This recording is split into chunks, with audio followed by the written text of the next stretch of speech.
চায়ের সাথে খাওয়ার জন্য আজকে খুব সহজে একটা বিস্কুট রেসিপি আপনাদের সাথে শেয়ার করব।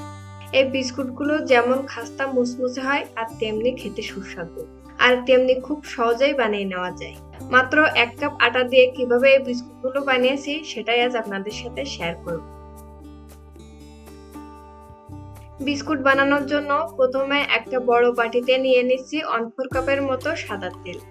এখন দিয়ে দেব 1/4 কাপের একটু কম চিনি।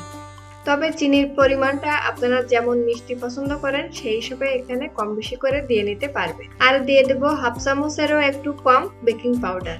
এখন সবকিছু একসাথে ভালো করে মিশিয়ে নেব।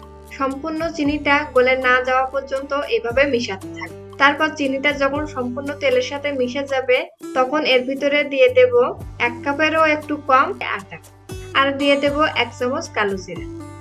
এখন তেলের সাথে এই আটাটা ভালো করে মিশিয়ে একটা সফট ডো বানিয়ে নিতে হবে। তবে তেল আর চিনির পরিমাণ অনুসারে এখানে কিন্তু আটা কম বেশি লাগতে পারে, তাই আপনারা চেষ্টা করবেন অল্প অল্প আটা মিশিয়ে সফট একটা ডো বানিয়ে নেওয়ার। দেখুন সফট একটা ডো বানিয়ে নিয়েছি।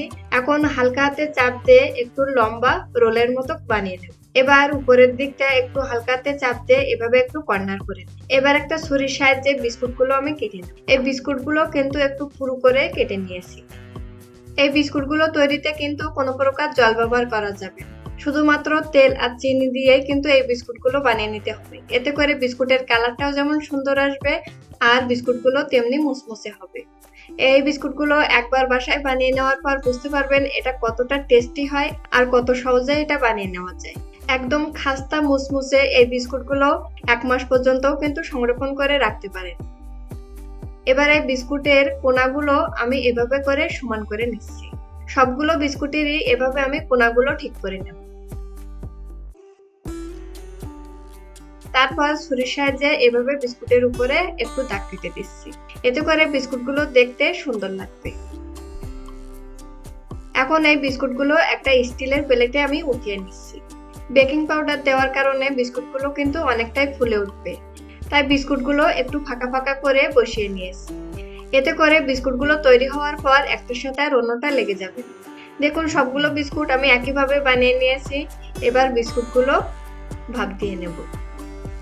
আগে থেকে গ্যাসের চুলায় একটা কড়াই আমি মিডিয়াম টু লো হিটে 5 মিনিটের মতো গরম করে নিয়েছি।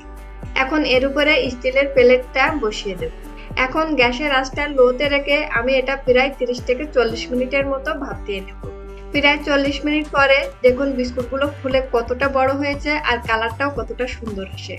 এবার বিস্কুটগুলো ঠান্ডা হওয়ার পর আমি কড়াই থেকে এই প্লেটটা উঠিয়ে নেব।